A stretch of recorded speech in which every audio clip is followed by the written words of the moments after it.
मेरे से signal break हुआ और उसके 4 सेकंड के बाद मुझे इस्लामाबाद ट्रैफिक पुलिस की तरफ से एक एसएमएस आ गया कि आपने सिग्नल ब्रेक किया और 325 रुपए का आपका चालान है।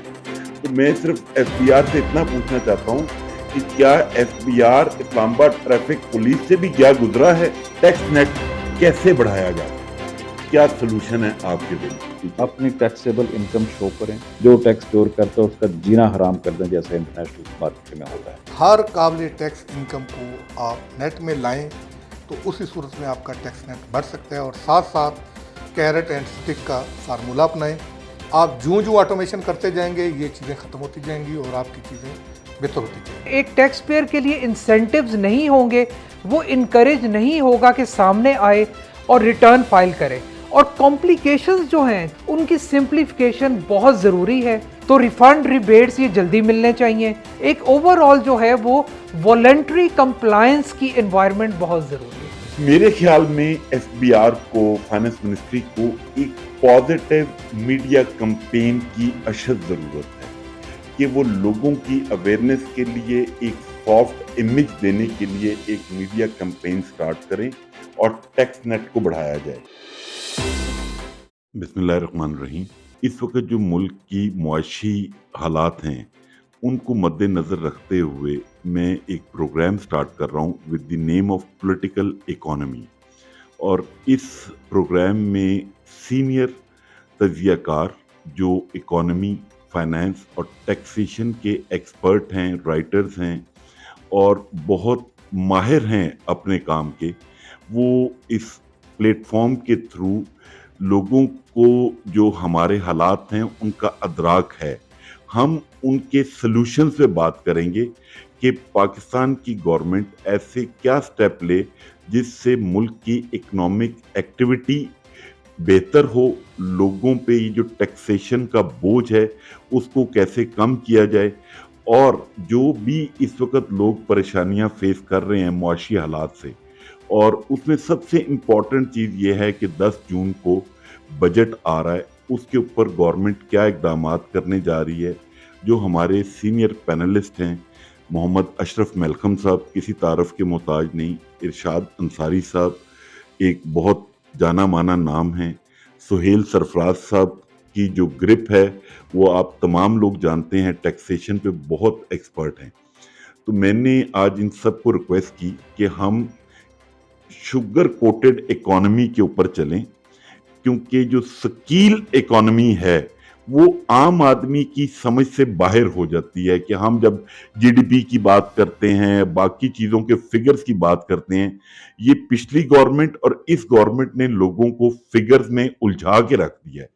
तो हम इस प्लेटफॉर्म से आसान ज़बान में लोगों को जो हालात हैं उसके बारे में आगाह करेंगे। तो इस सिलसिले में मैं सबसे पहले अशरफ मलखम साहब से रिक्वेस्ट करूंगा कि बजट में क्या होने जा रहा है या उनकी माहिराना नज़र में अब अगला गवर्नमेंट को क्या ऐसे इकदामात करने चाहिए जिससे कोई रिलीफ मिल सके। जी, थैंक यू मलिक साहब।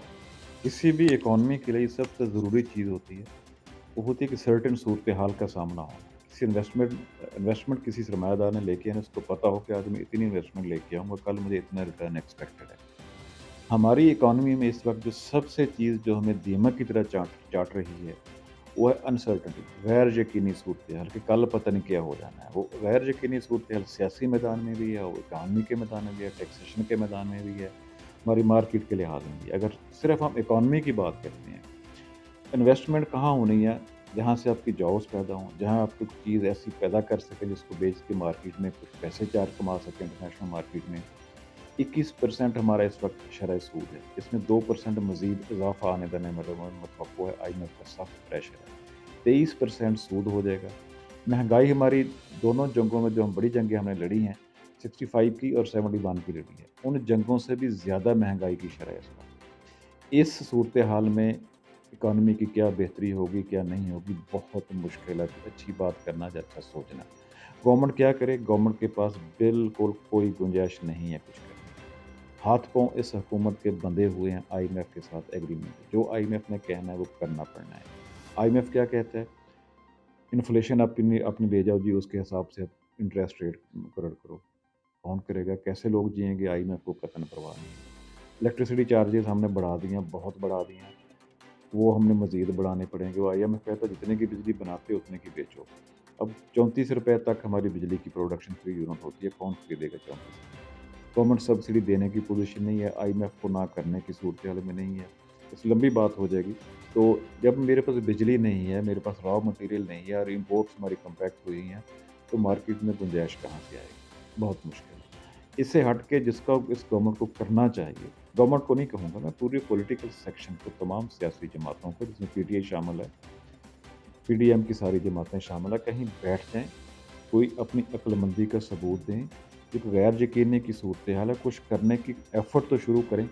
इस वक्त तो गवर्नमेंट की जितनी भी तवानाइयाँ हैं, जितनी एनर्जी है, सारी की सारी अपनी गवर्नमेंट को बचाने में सर्फ हो रही है। माज़रत से मलिक साहब, इकॉनमी की तरफ किसी की कोई तवज्जो नहीं। बहुत बुरी चीज़ है। असूल यही होता है, पहले अपनी हुकूमत बचाई जाती है, फिर अवाम की वेलफेयर या दूसरे तीसरे काम होते हैं। इस पर हुकूमत अपने सर्वाइवल की जंग लड़ रही है। हर रोज़ सियासी डिबेट होती है, सारा वक्त उसी में ज़ाया हो जाता है। असेंबली में लंबी-लंबी तकरीरें होती हैं, मजाल है कहीं इकॉनमी का ज़िक्र हो, मजाल है कहीं ज़िक्र हो हमने इस तरह कर्टेल करने इस महंगाई को, मजाल है पता हो कि इस तुम्हारी 10 साल की रिकॉर्ड पैदावार अल्लाह की तरफ से गंदम की होगी, उसको सँभालना कैसे? उसकी स्टोरेज की हमारी क्या कैपेसिटी है? हम तेल कितना ईरान से रोज़ाना सुना 1 करोड़ लीटर आता है, वो बगैर ड्यूटी के आता है, कैसे वहाँ से ड्यूटी लेनी है? कितने परसेंट हमारी बिजली नॉन रिकवरी की वजह से हमारे पैसे फँसे हों, किसने रिकवरी करनी है? कितना हमारा जो है बिजली की चोरी हो रही है, कितनी हमारी गैस की चोरी है, कैसे इसको रोकना है? कोई तवज्जो इस वक्त नहीं है। हमारे हम किसी से कुछ ना माँगे, छोड़ दें आईएमएफ, वर्ल्ड बैंक, एडीबी, कुछ नहीं चाहिए। कितने हमारे इदारे हैं, पाकिस्तान स्टील है, रेलवेज़ हैं, यही हैं और छोटे-छोटे बड़े भी यही हैं। अमेरिका में हमारा होटल पड़ा है, जहाँ पे $1000 में कमरा अच्छा होटल बनवा लग सकता है। ये इदारे सारे के सारे हमारे पैसे खाएँ। हमारी तमाम तो ख़ैर नहीं कहता, ज़्यादातर डिस्कोज़ या 2-3 छोड़ के फैसलाबाद, लाहौर, गुजरांवाला, आईएस को छोड़ के सारी लॉस में जा रही हैं। इन लॉसेस को रिकवर कर लें हमारे हुकूमती इदारों को, मेरा ख़्याल है गवर्नमेंट के लिए वही है। इसके बाद हमारे टैक्सेशन का इशू आता है। पहले ही हम पे इतने 76,004 है 100 अरब रुपए का टैक्सेशन का रेवेन्यू टारगेट। इसमें मज़ीद तकरीबन 2,000 का इज़ाफ़ा ईमान है। कहाँ से देगा इंडस्ट्री? जब उस पे ज़रूरत से ज़्यादा उस पे वज़न डाल देंगे, वो चोरी करेगा, जो पहले ही बहुत हो रही है। जो टैक्स लेने हैं जिनसे, अगेन मैं वही बात करूँगा, उसका नून लीग ज़्यादा कसूरवार है उसकी। जिनसे टैक्स लेना है, पिछली दफ़ा बड़ा अच्छा फ़ैसला इस हुकूमत से हो गया कि छोटे दुकानदार मैं नहीं कहता, जिनकी सालाना 1 करोड़ रुपए तक की इनकम है, उन पे 3,000 रुपए महीना टैक्स लगा।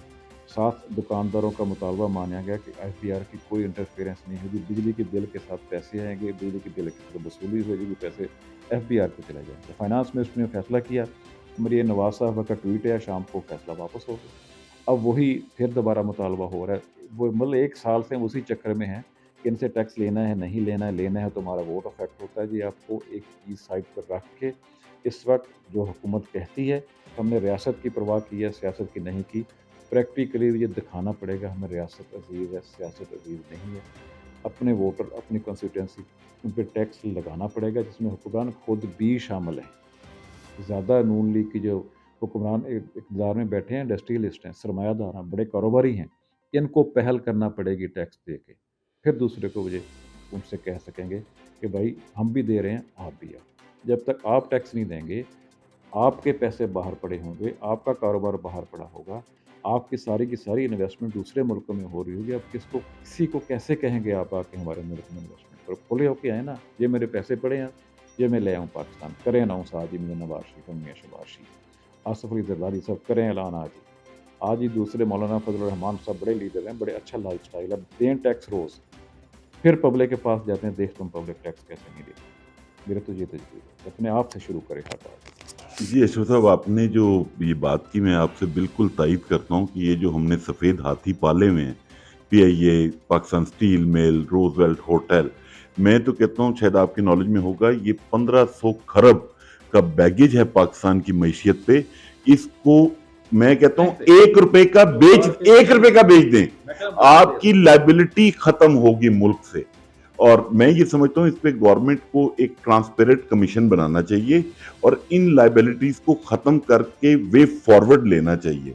और मैं इसके साथ अब इरशाद अंसारी साहब से रिक्वेस्ट करूंगा कि वो अपने ख्यालात का इजहार करें और बताएं कि हमारे लिए, अवाम के लिए वे फॉरवर्ड क्या है, और प्लस गवर्नमेंट के लिए के पास क्या सॉल्यूशंस हैं कि वो लोगों को इस बजट में रिलीफ दे सकें।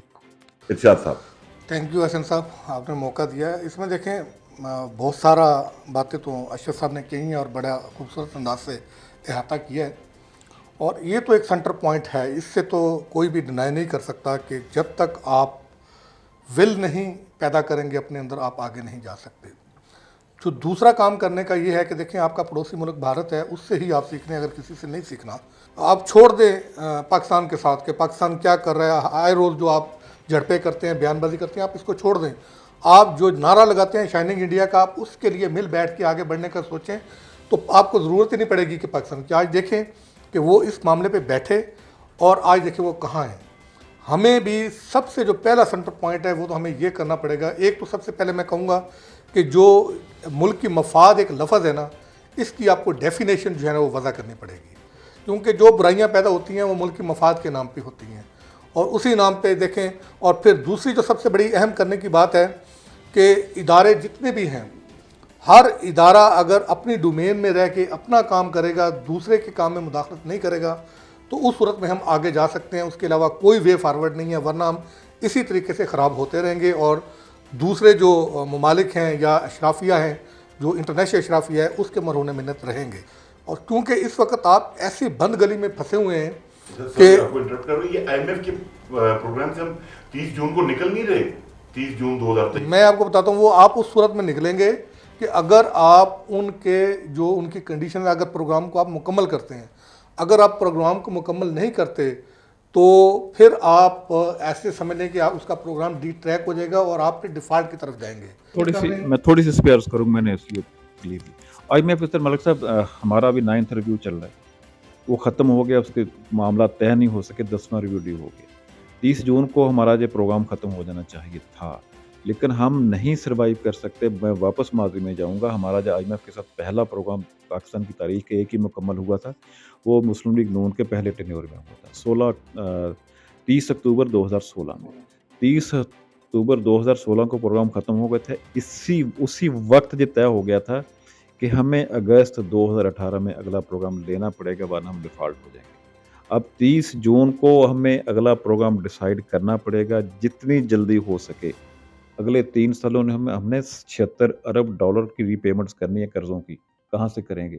76 बिलियन डॉलर्स की रीपेमेंट्स करनी है हमने, जो कर्ज लिए हुए हैं। मैं आपकी एक बात करता हूँ, क्योंकि मैं इसी तरफ आने लगा था, इन्हीं से रिलेटेड मेरे जहन से बात निकल जाएगी।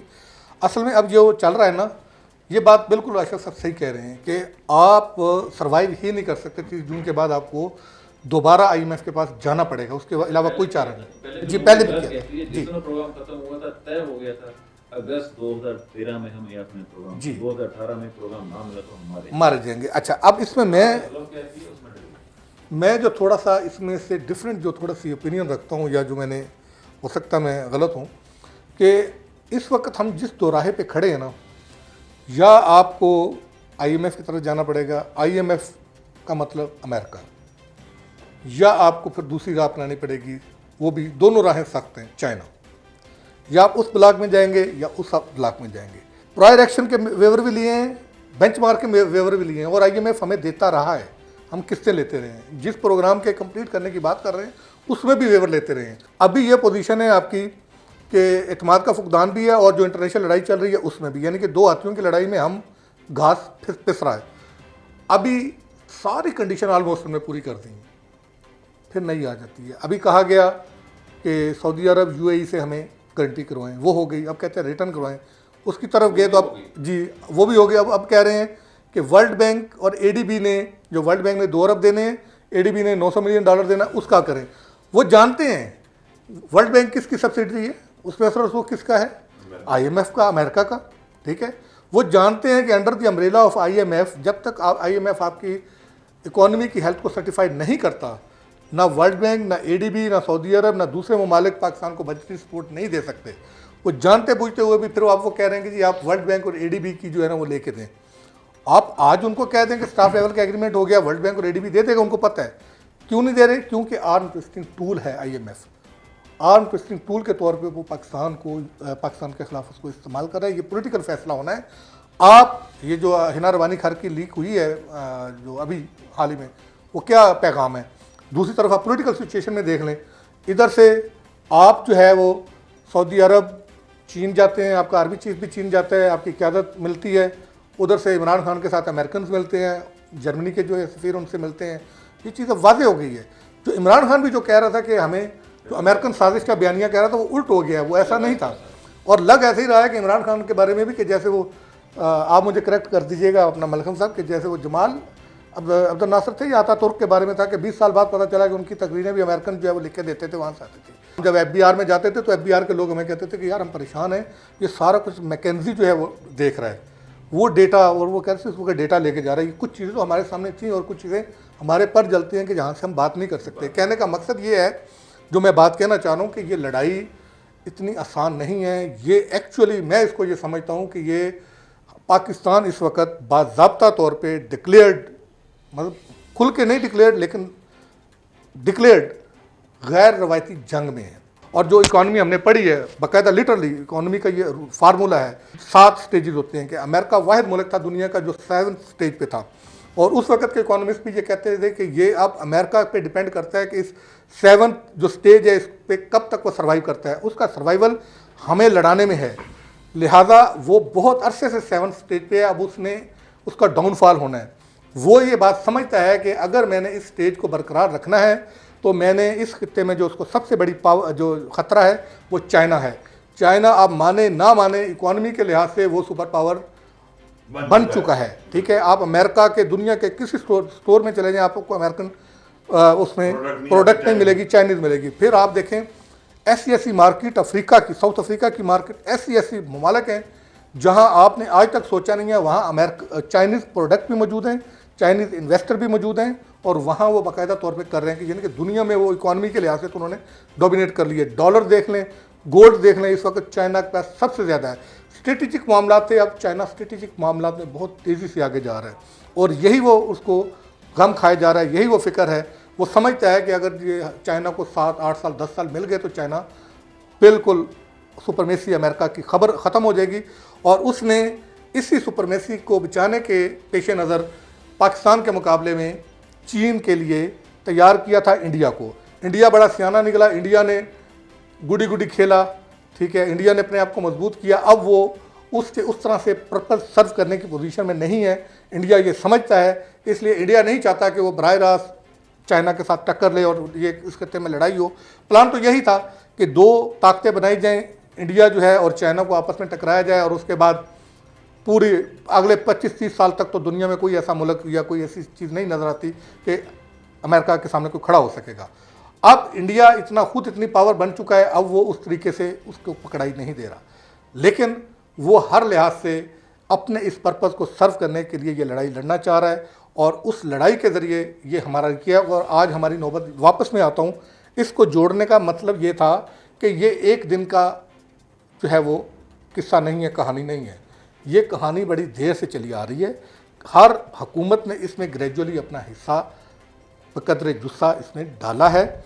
मसला ये है कि आज भी अगर हमारी लीडरशिप ये सोच ले और मिल बैठ जाए कि हमने इकोनॉमी की लॉन्ग टर्म पॉलिसीज़ बनानी है, अगर हमने आगे जाना है, हम 5 साल में ना सिर्फ हम अपने कदमों पे खड़े हो सकते हैं बल्कि बहुत आगे भी जा सकते हैं, कि अगर गवर्नमेंट ये कर ले कि कम से कम 20 साल की पॉलिसी बनाए और उसमें पूरा हाउस जो है कि उसमें तमाम पॉलिटिकल पार्टीज़ हों, उनके मेंबरान उसको वोट करें और कानून बनाएं, और उस कानून में ये लिखें कि ये जो ब्रेन स्टॉर्मिंग के बाद ये पॉलिसी बनाई गई है 20 साल की, इस पॉलिसी को चेंज पूरा हाउस ही कर सकता है। इस पॉलिसी को अक्सरियत के साथ, इवन दैट 2/3 अक्सरियत के साथ भी इसमें चेंज नहीं लाया जा सकता। हम मैं ये समझता हूँ कि हमारे यहाँ बहरान नहीं है, हमारे यहाँ बहरान लाया गया है। दिवालिया हम नहीं होने जा रहे थे, हमें क्या कह के दिवालिया की तरफ धकेला गया है। दिवालिया जो होने वाला है, ये जिसको ख़तरा है, वो अमेरिका है। अमेरिकन वज़ीर ख़ारजा ने जो बाइडन को लिखा है और अमेरिकन कांग्रेस को खबरदार किया है कि अगर आपने अमेरिका पे जो कर्जे की लिमिट है वो ख़त्म ना की, उसको सस्पेंड ना किया तो अमेरिका दिवालिया हो जाएगा। जो बाइडन ने 9 मई को जो है वो कांग्रेस के अरकान को मुलाकात के लिए बुला लिया है कि इस मामले पे करें। ये संजीदा मामला है। अमेरिका के 2 बैंक बैंकरप्ट हो चुके हैं, तीसरा बैंक जो है वो अभी बैंकरप्ट हो रहा था, तो उसको उन्होंने बचाने के लिए JP मॉर्गन जो चेज है उसने उसके शेयर्स खरीदे हैं, उसको बचाने की कोशिश कर रहे हैं। यानी कि असल सर्वाइवल का मामला अमेरिका में है, लेकिन हम जो है हम उसको कंधा दे रहे हैं, उसको बचा रहे हैं, और हम अपने जो है वो अपने जो मामला जो बड़ी आसानी से सुधर सकते हैं, बड़ी आसानी से ठीक हो सकते हैं, हम उनको उलझा रहे हैं। तो लिहाजा हमारी क़यादत बैठे, लॉन्ग टर्म पॉलिसियाँ बनाए, इन्वेस्टर्स को, बिजनेसमैन को ये मैसेज जाए कि हम लोग सीरियस हैं और 20 साल तक इस मुल्क में कोई पॉलिसी चेंज नहीं होगी। मैं देखता हूँ कि यहाँ इन्वेस्टमेंट की बहार आती है या नहीं आती। कर दे तो काफी है। मैं कहता हूँ कि 5 साल में आप हम मिलते हैं ना, हम ऑफ द रिकॉर्ड मतलब बिजनेसमैन का नाम नहीं ले सकते। अच्छा, फिर दूसरी बात यह कि देखें जिस इस मुल्क के साथ, इस मुल्क की जड़ों में जो मैं कहता हूँ कि जो चूना डाला है वो परवेज़ मुशर्रफ ने डाला है। लोग कहते हैं कि उस दौर में ये हुआ और वो हुआ, मैं कहता हूँ कि हर एक ने डाला है, लेकिन उसने बहुत ज़्यादा, उसने ये देखे सर, ये बात तो आपकी, इससे तो मैं बिल्कुल एग्री हूँ। मैं ये कहना चाह रहा हूँ कि आप पॉलिसीज़ बनाते वक्त रियलिस्टिक होके बनाएं।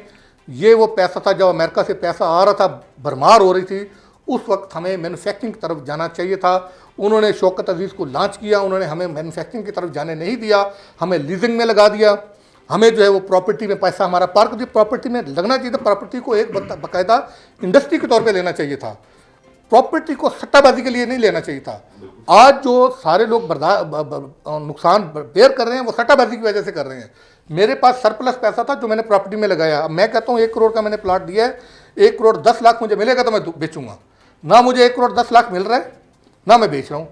अब हालात ऐसे आ गए हैं कि 40 इंडस्ट्रीज से वाबस्ते हैं, ठीक है, ना आप उगल सकते हैं, ना आप जो है वो निगल सकते हैं। बात ये होगी, तो आप जो पॉलिसी बना रहे हैं उस पॉलिसी बनाते वक्त ये करें, हर इनकम काबिल टैक्स इनकम अक्रॉस द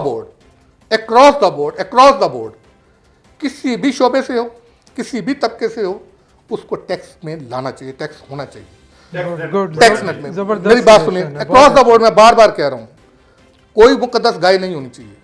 मैं आपको बताऊँ, ये रेडी वाला बाहर जाए ना, तो रेडी वाला हमसे ज़्यादा कमा के जाता है। बिल्कुल ठीक है। हम गाड़ी का काम करवाने जाते हैं, मुझसे पूछते हैं, मैं एक मैकेनिक से काम करवाता था, वो मुझे कहता था कि मेरा डेली का अगर 11,000 मुझे ना मिले तो मेरा सर्कल नहीं चलता। 11,000 डेली की आमदनी, कहने का मतलब। दूसरा, नेशनल किट्टी से जो 1 रुपया भी निकलता है ना, नेशनल किट्टी से, एहसन साहब, उसका ऑडिट होना चाहिए। वो किसी के पास भी जाए, उसका ऑडिट होना चाहिए। ये 3-4 काम हमारे अरबाब इख्तियार बैठ के कर लें, तो मैं ये कहता हूँ कि 5 साल के अरसे में हम ये सारा जो अपने रोने धोने धोते हैं ना, हम इनसे निकल आएंगे। सुहेल भाई, जी आपने देखें वो अशरफ साहब ने और इंसारी भाई ने, जी बिल्कुल, देखें जो अशरफ साहब ने और इंसारी भाई ने जो सजेशंस दिए हैं वो बिल्कुल रियलिस्टिक और एक्चुअली इसी तरह ही है। असल में मसला ये है कि जो हमारे बेसिकली जो है ना वो टैक्सेस की जो बेस है उसमें डिस्टॉर्शन है। मसलन एक इनडायरेक्ट टैक्सेस हैं जिसके अंदर sales tax, federal excise duty शामिल है। दूसरी तरफ डायरेक्ट टैक्सेस हैं जिसमें इनकम टैक्स और विद होल्डिंग टैक्स को भी कहा जाता है कि जी वो डायरेक्ट टैक्सेस का हिस्सा है। अब ये जो सारे का सारा जो बर्डन आवाम के ऊपर जो इनडायरेक्ट टैक्सेस का है, ये एक बहुत बड़ा इशू बन चुका है। ये जो बेसिक डिस्टॉर्शन है टैक्सेस की, वो जब तक दुरुस्त नहीं होगी कुछ नहीं होगा। आप ये देखें कि जो इनडायरेक्ट टैक्सेस हैं जिसमें आपका सेल्स टैक्स है, FED है, वो देखें उसमें ज़्यादा कौन अफेक्ट हो रहा है। उसमें आप देखें लो मिडिल इनकम, और जैसा इंसारी भाई ने कहा कि जो डायरेक्ट टैक्सेस इनकम टैक्स वाली साइड है उस तरफ जो है वो फोकस कम है। अच्छा, अब आप परसेंटेज अगर आप ले लें, आप पिछले फिस्कल ईयर का आप टोटल कलेक्शन का हिस्सा देख लें, तो उसमें आप देखेंगे कि मेरे ख्याल है 68% जो था वो सेल्स टैक्स था, बाकी 38% इनकम टैक्स था। और डायरेक्ट टैक्सेस में भी जो है वो अजीब कमाल हमारे मुल्क में है कि आप देखें कि उसमें 70 to 75% विद होल्डिंग टैक्सेस हैं, जो कि FBR का कहना है कि ये with holding taxes direct taxes का हिस्सा हैं। लेकिन विद होल्डिंग टैक्सेस भी इनडायरेक्ट टैक्सेस हैं, यानी सेल्स टैक्स की तरह हैं, वो भी इनडायरेक्ट टैक्सेस मोड में कलेक्ट हो रहा है। कहने का मतलब ये है कि जब तक ये टैक्सेस जिनका बर्डन जो है आम लोगों के ऊपर, मिडिल क्लास और इनके ऊपर ये अफेक्ट है, उसको कम नहीं करेंगे। और जैसा इन्होंने कहा कि जी जो एबिलिटी टू पे कौन सा टैक्स है, इनकम टैक्स, तो इनकम टैक्स की तरफ जब तक फोकस नहीं होगा, ये बजट में ये गवर्नमेंट हो, इससे पिछली गवर्नमेंट्स हों, इस बुनियादी जो ये डिस्टॉर्शन है या ये जो प्रॉब्लम है, इसको सॉल्व नहीं कर रहे। तो ये बड़ा ज़रूरी है कि इसको जो है ना, ये जो है इस डिफरेंस को जो है वो देखा जाए। फिर जैसा अशरफ साहब ने कहा कि जी वो ट्रेडर्स की उन्होंने एग्जांपल दी, बेसिकली वो भी यही बात कहना चाह रहे हैं कि जी जो डायरेक्ट टैक्सेस में इनकम टैक्स वाली साइड पे लोग आना नहीं चाह रहे। अच्छा, अब फिक्स स्कीम्स आप देख लें, जितनी फिक्स स्कीम्स हैं वो ज़्यादातर आप देख लें सेल्स टैक्स में या एफईडी साइड पे जो है वो आपको कोई मेहनत नहीं करनी टैक्स मशीनरी को, बस जो है वो कलेक्शन उनकी होती जा रही है। आप देखें कि अगर आप कोई अच्छी इंसेंटिव जो है आम लोगों को, कंज्यूमर को टैक्सेस के हवाले से देंगे तो उसका आपको रिजल्ट मिलेगा। जो एफबीआर की प्राइस स्कीम थी, आप देखें लोगों ने, आप पूरे मुल्क में देखें, रेस्टोरेंट में जाएं, शॉप्स पे जाएं, रिटेल आउटलेट्स पे जाएं, लोग कहते थे कि हमें एफबीआर वाली रसीद दें। लेकिन वो जब से इन्होंने स्कीम पिछले रिसेंटली जो है डिसकंटिन्यू कर दी है, तो लोगों का भी जो इनकरेजमेंट है और जो वो एक था कि स्टोर पे और जाके कहना कि मुझे पक्की रसीद या एफबीआर वाली दें, वो भी खत्म होता जा रहा है। वो भी दुकानदार अगर बहाना लगा देते हैं मशीन खराब है। अच्छा, इसमें एक चीज़ मैं ऐड करूं, सबसे जो क्वेश्चन मार्क है एफबीआर की कारकर्दगी क्या। देखिए सारे जो, अगर आपने विद होल्डिंग टैक्स कर खत्म करने तो फिर ताजर सही कहते हैं कि एफबीआर को बंद कर दें। ये अगर एफबीआर को बंद भी कर दें तो फिर भी टैक्स आता रहना ऑटोमेटिक। ठीक है, ये जजा और सजा का सख्त निज़ाम होना चाहिए।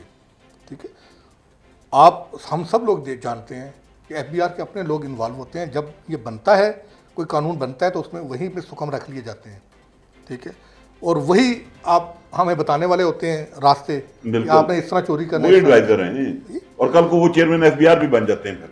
देखिए इससे जैसे इन साहिबा ने कहा, ये जो माइंडसेट है टैक्स ऑफिशियल का, इसको कैसे चेंज किया जाए। हम कितने बजट्स में यही बात करते हैं कि जी एफबीआर वालों का जो माइंडसेट है वो चेंज नहीं हो रहा, वही करप्शन वाला जो है माइंडसेट, इसको चेंज कैसे किया जाए। फिर वही बात जैसे उन्होंने कहा कि इंसेंटिव्स भी हों लेकिन साथ उसके वो पेनल्टी भी हो। आप अभी रिसेंटली वफाकी टैक्स मुतसब का एक मतलब वो उनके डेली ऑर्डर्स हो रहे होते हैं, एक ऑर्डर पढ़ के मैं बड़ा हैरान हो गया कि वो अजीब सी उसमें बात पता चली कि एक इन्फॉर्मर जो था वो रजिस्टर हुआ एफबीआर के साथ और उसने अपनी कंपनी का वो अकाउंटेंट था और उसने बहुत बड़े लेवल की टैक्स एवेजन डिटेक्ट की और वो उस इन्फॉर्मर की इंफॉर्मेशन एफबीआर ने डिस्क्लोज कर दी मैनेजमेंट को उस कंपनी के।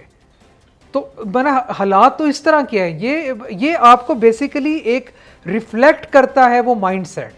तो उसको भी जैसे इन्होंने कहा कि थ्रू रिफॉर्म्स, अच्छा इसमें ऑटोमेशन का बहुत बड़ा रोल है।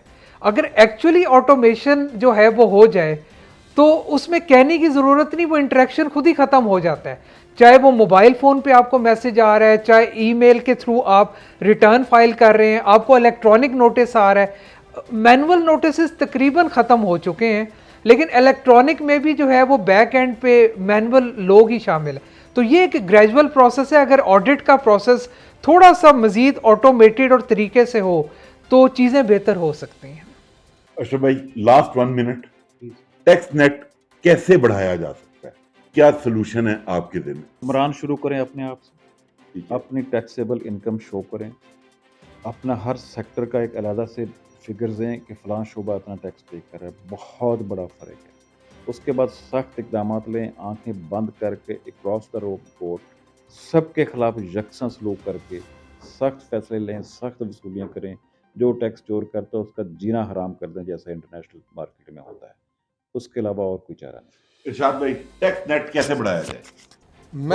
मैं सिर्फ फिर वही बात करूंगा कि हर काबिल टैक्स इनकम को आप नेट में लाएं तो उसी सूरत में आपका टैक्स नेट बढ़ सकता है। और साथ साथ कैरेट एंड स्टिक का फार्मूला अपनाएं, जज़ा व सज़ा का, एफबीआर के अंदर भी और एफबीआर के बाहर भी।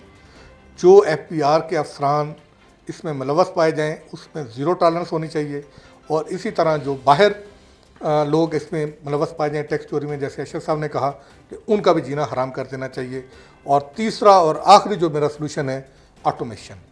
आप जूँ ऑटोमेशन करते जाएंगे ये चीज़ें ख़त्म होती जाएंगी और आपकी चीज़ें बेहतर होती जाएंगी। सुहेल भाई, 1 मिनट, लास्ट 1 मिनट। जी देखिए, आपको याद होगा कि टैक्स पेयर ऑनर्ड कार्ड और इस तरह की एक स्कीम आ रही थी कि जो टैक्स देते हैं, जो रिटर्न देते हैं, उनको हम इंसेंटिव्स देंगे। तो जब तक अगर आपको ये पता है कि आपने जो सेल्स टैक्स या इनकम टैक्स अदा किया है उसका क्रेडिट या रिफंड या रिबेट आपको जल्दी मिलेगा, तो आप मतलब जब तक उसमें एक टैक्स पेयर के लिए इंसेंटिव्स नहीं होंगे, वो इनकरेज नहीं होगा कि सामने आए और रिटर्न फाइल करे। और कॉम्प्लिकेशंस जो हैं, चाहे वो इनकम टैक्स रिटर्न है, चाहे वो टैक्स लॉज हैं, उनकी सिंप्लीफिकेशन बहुत ज़रूरी है। क्योंकि जब तक लॉ सिंप्लीफाई नहीं होगा, लोग जो है ना चीज़ों को समझेंगे, और इसी तरह लोग कंसल्टेंट और लॉयर्स हायर करके जो है वो चीज़ें करेंगे। तो रिफंड रिबेट्स ये जल्दी मिलने चाहिए, लॉ बहुत सिंपल होना चाहिए, और टैक्स पेयर को जो है वो इस तरह की एक पिक्चर होनी चाहिए टैक्स निज़ाम की कि उसको ये पता हो कि मैं आने के बाद जो है इसमें कोई एक बहुत बड़ी मुसीबत में नहीं फंस जाऊंगा। एक ओवरऑल जो है वो वॉलंटरी कंप्लायंस की एनवायरनमेंट बहुत ज़रूरी है। Thank you very much. मेरे ख्याल में एफबीआर को, फाइनेंस मिनिस्ट्री को एक पॉजिटिव मीडिया कैंपेन की अशद ज़रूरत है कि वो लोगों की अवेयरनेस के लिए एक सॉफ्ट इमेज देने के लिए एक मीडिया कैंपेन स्टार्ट करें और टैक्स नेट को बढ़ाया जाए। मेरी कुछ दिन पहले एफबीआर में लोगों से बातचीत हुई, तो मैंने उनको थोड़ा सा आंखें आई ओपनिंग करने के लिए उनको मैंने एक मिसाल दी कि मैं एक सिग्नल पे मैंने बाय मिस्टेक मेरे से सिग्नल ब्रेक हुआ और उसके 4 सेकंड के बाद मुझे इस्लामाबाद ट्रैफिक पुलिस की तरफ से एक एसएमएस आ गया कि आपने सिग्नल ब्रेक किया और 325 रुपए का आपका चालान है। तो मैं सिर्फ एफबीआर से इतना पूछना चाहता हूं कि क्या एफबीआर इस्लामाबाद ट्रैफिक पुलिस से भी क्या गुजरा है? तो प्लीज खुदारा लोगों के लिए आसानियां पैदा करें।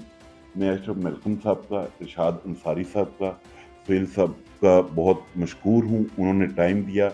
प्लीज़ आप अपने व्यूज़ और कमेंट्स में ज़रूर बताइएगा। हम कोशिश करेंगे अगले सेटअप में, अगली मीटिंग में हम आपको और बेहतर गाइडलाइन दें और आपके जो सजेशंस आए हैं उनकी को मद्देनज़र रखते हुए हम बेहतर चीज़ें आपको आगाही दें। थैंक यू, बहुत शुक्रिया।